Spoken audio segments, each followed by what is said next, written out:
Salut, c'est Pierre. Dans cette vidéo, je te propose de faire des cheveux stylisés avec les curves. Je préviens tout de suite, ce n'est pas un tuto pour les novices. Il faut connaître Blender un minimum pour pouvoir suivre cette vidéo en toute sérénité. J'ajoute une curve de type NURBS et je me rends dans les propriétés de curve. Je vais passer en vue locale et augmenter ici dans le panneau géométrie le paramètre extrude. Et ça, c'est pour vous montrer que si je passe en mode edit, je vois ici que le profil ne parcourt pas tout le long de la courbe. Pour que ce soit le cas, je me rends ici dans la section Active Spline et je coche Endpoint.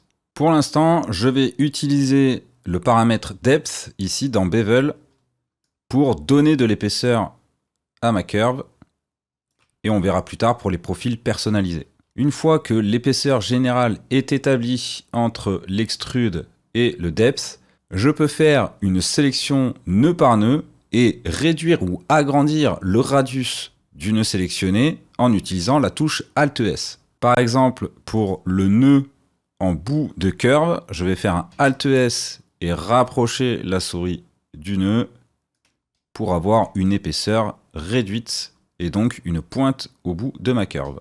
On va voir maintenant comment ajouter un profil personnalisé à notre curve. Déjà, pour commencer, il faut savoir que le profil ne peut être qu'une curve. Mais en soi, ça ne nous empêche pas d'utiliser un mesh qu'on va ensuite convertir. Mais pour ce tuto, je vais passer par la voie classique, on va dire, en ajoutant une curve de type circle. Ensuite, je passe en mode edit et je sélectionne un nœud pour le déplacer un peu vers la gauche, celui de droite un peu plus vers la droite, et je vais déplacer les poignets pour essayer d'avoir un angle ici. Le problème, c'est que pour l'instant, ce type de nœud est un nœud aligné. Donc pour le changer, je vais faire un clic droit, me rendre dans Set Handle Type et cliquer sur Free. Maintenant, quand j'utilise les poignets, je peux faire des angles au niveau du nœud. Je vais faire la même chose ici, sauf que je vais utiliser le raccourci V et cliquer sur Free et changer la position des nœuds comme ceci. On commence à avoir un profil sympa pour une mèche de cheveux, bien que ce soit un peu trop épais. Donc je vais réduire l'épaisseur et arranger un peu l'ensemble.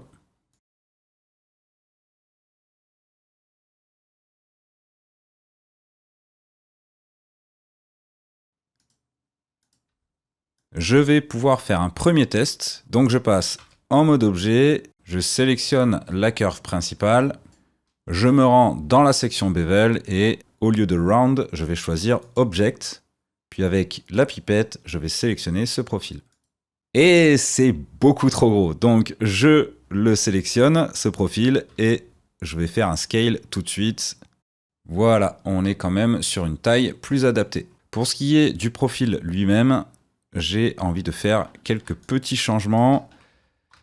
Par exemple, en sélectionnant ce nœud, je le fais passer en free et je vais réduire un peu l'épaisseur déjà pour l'augmenter au niveau des poignets, ce qui va donner une impression de mèche coupée en deux, on va dire. De toute façon, ce profil, je vais pouvoir le changer plus tard, donc pour l'instant, ça me suffit comme ça.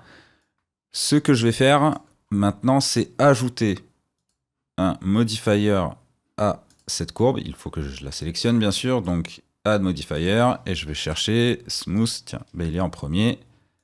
Donc, Smooth by Angle, qui va me permettre d'avoir des crevasses et des angles bien plus marqués. C'est parti pour la mise en place des cheveux. Je vais passer en vue de face, puis en mode edit.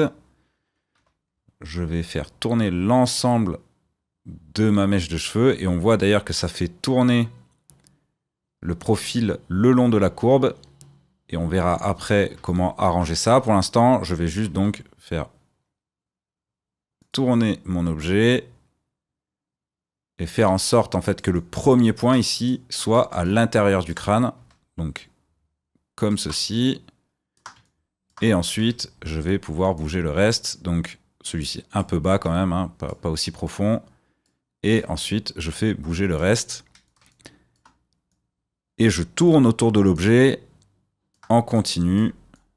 À chaque mouvement de nœud, je tourne autour de l'objet pour voir si le résultat s'améliore. Pour allonger une mèche de cheveux, je conseille de placer la pointe où on veut qu'elle se trouve, puis de sélectionner le prochain nœud et de faire un clic droit, Subdivide, pour ajouter un point si nécessaire. Puisque si on fait un extrude, le problème, c'est qu'on a cette espèce d'effet qui n'est vraiment pas naturel. Alors évidemment, on pourrait sélectionner ce nœud, faire un Alt S et augmenter le radius, mais comme vous voyez, c'est quand même beaucoup moins rapide. Tout à l'heure, on a vu que le profil tournait le long de la courbe quand on déplaçait celle-ci.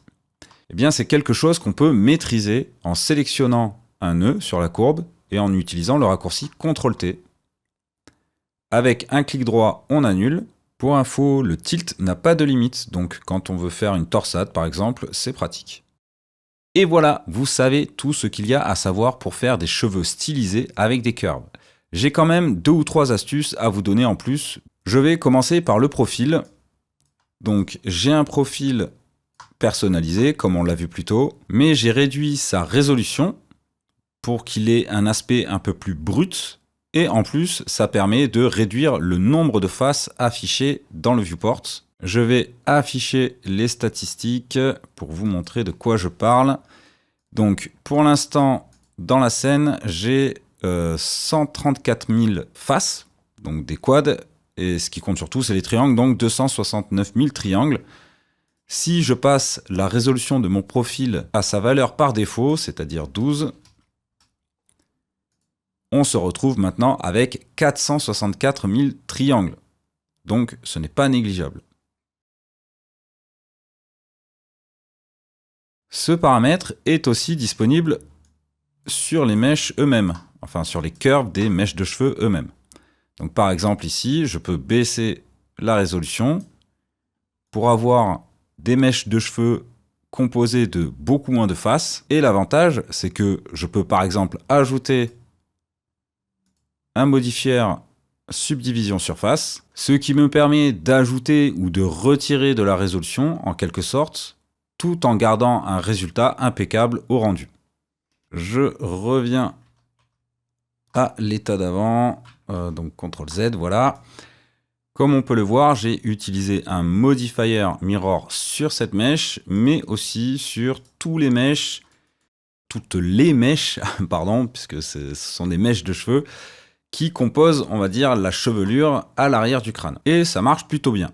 Par contre, sur le front, donc sur la frange, le mirror, je ne conseille pas, ça fait vraiment bizarre, c'est un peu uncanny, comme on dit en anglais. Ce que je vous conseille, c'est de faire un côté avec des modifiers mirror activés, et une fois que vous avez fait tout le côté, vous supprimez les mirrors et vous faites une copie dont vous faites vous-même la symétrie. Je vais vous montrer comment faire avec la mèche à l'arrière. Quoique celle du milieu n'est pas trop mal. Comme elle est vraiment collée, ça donne l'impression d'avoir une mèche de cheveux très large. Par contre, pour les mèches à côté, c'est pas génial.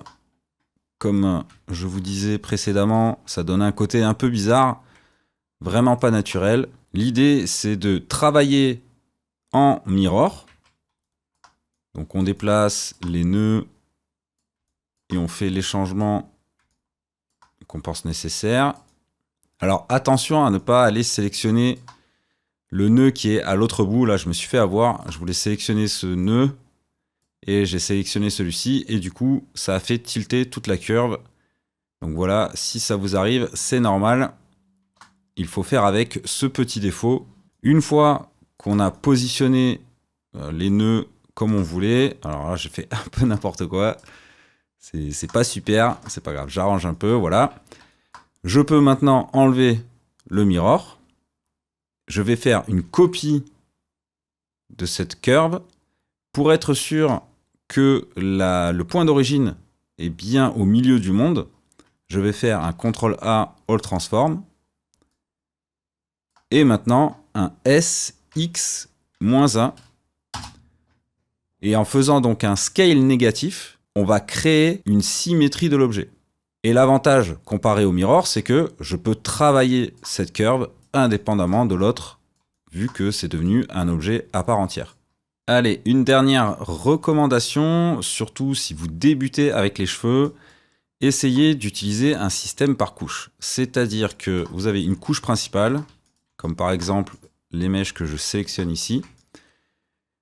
Je vais les cacher, et en dessous de cette couche principale, il y a une sous-couche de curves qui ne sont pas forcément entières pour économiser des faces.